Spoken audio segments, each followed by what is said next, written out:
Materi ini diambil dari buku Hukum Dagang karya Dr. Randa Meiske M.W. Lasut M.Hum yang diterbitkan oleh PT Mifandi Mandiri Digital pada Maret 2023. Saya merujuk pada bab 2 yang membahas prinsip-prinsip kontrak dalam hukum dagang.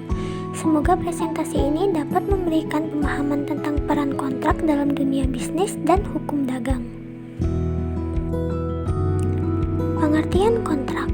Kontrak atau perjanjian merupakan dasar dari hampir seluruh transaksi yang terjadi dalam dunia bisnis dan perdagangan. Secara umum, kontrak adalah kesepakatan antara dua pihak atau lebih yang saling mengikatkan diri untuk melakukan atau tidak melakukan sesuatu.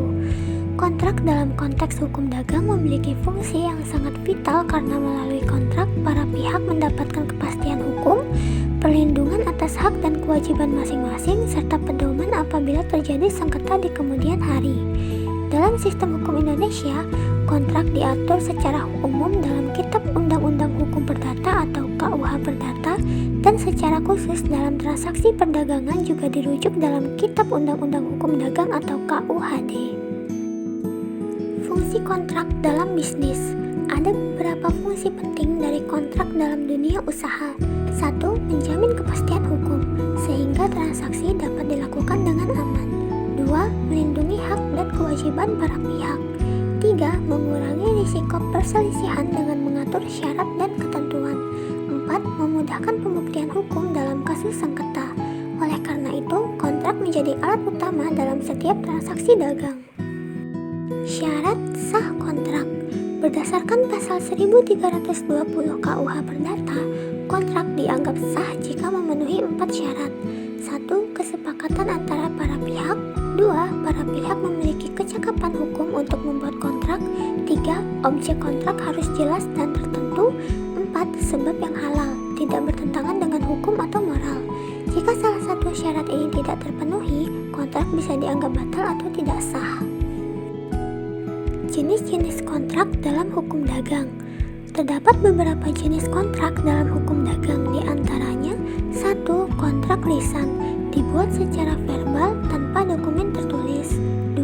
Kontrak tertulis, dibuat dalam bentuk dokumen resmi.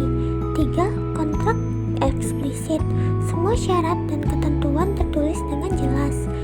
4. Kontrak implisit, disepakati berdasarkan tindakan atau kebiasaan. 5. Kontrak bernama, diatur secara khusus dalam KUH Perdata atau KUHD. 6. Kontrak tidak bernama, tidak diatur secara khusus tetapi tetap sah secara hukum. Pembatalan dan berakhirnya kontrak.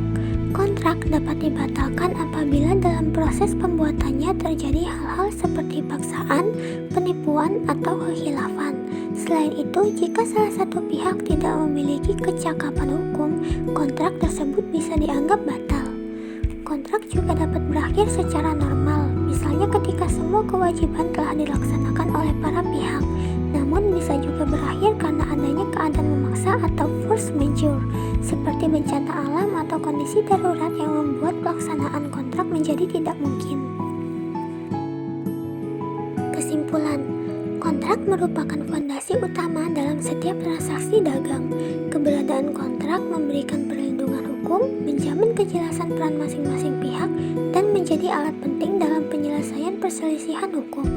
Dengan memahami prinsip-prinsip dasar kontrak ini, kita diharapkan lebih bijak dan cermat dalam membuat maupun menjalankan kontrak bisnis ke depan, agar setiap transaksi berjalan sesuai hukum dan berlandaskan pada asas keadilan. Demikian penjelasan saya mengenai prinsip umum kontrak dalam hukum dagang. Materi ini diambil dari buku Hukum Dagang karya Dr. Randa Meiske M.W. Lasut M.Hum, bab 2 yang membahas prinsip-prinsip kontrak dalam kegiatan perdagangan. Semoga materi ini bermanfaat dan bisa menambah pemahaman kita tentang peran kontrak dalam dunia bisnis dan hukum dagang. Terima kasih atas perhatiannya. Wassalamualaikum warahmatullahi wabarakatuh.